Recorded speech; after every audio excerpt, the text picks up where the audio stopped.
अगर आप चाहते हैं अंगारा फिल्म्स के ऑडियो वीडियो सबसे पहले आप तक पहुंचे तो लाल बटन दबाकर चैनल को सब्सक्राइब करें और बेल आइकन दबाना ना भूलें।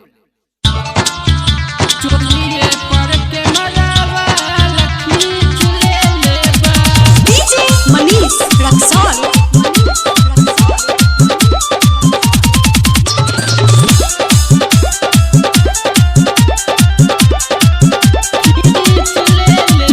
कहीं करात में सखी के बारात में गाल दुनु मिस देले बा। ये सखी कहीं करात में सखी के बारात में गाल दुनु मिस देले बा। कि फोटो चोलिए पर कैमरा वाला खींच ले बा। कि फोटो चोलिए पर कैमरा वाला खींच ले बा।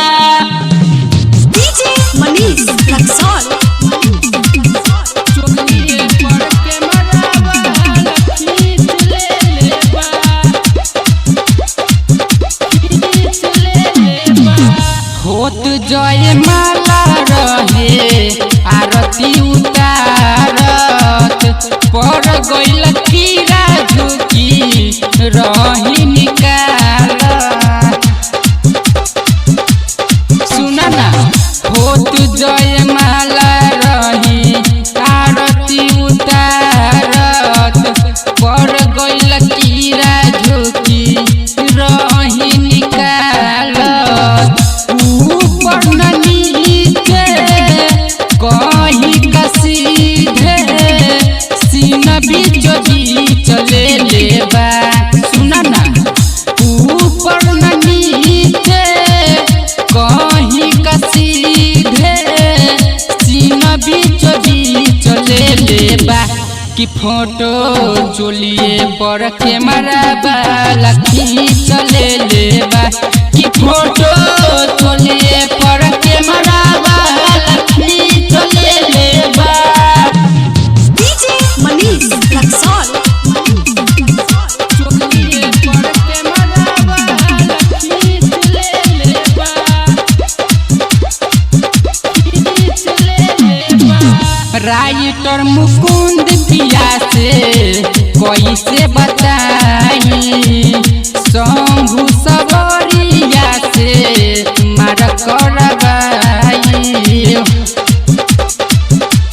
सुना ना राइटर मुकुंद पिया से कैसे बताई शंभू सबरिया से मार करवाई।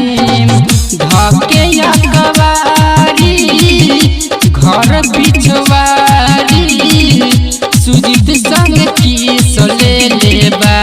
सुना ना धके अकबारी घर पिछवारी सुजीत संग किस ले बा। कि फोटो चोलिए पर कैमरा वाला खींच ले बा। कि फोटो चोलिए पर कैमरा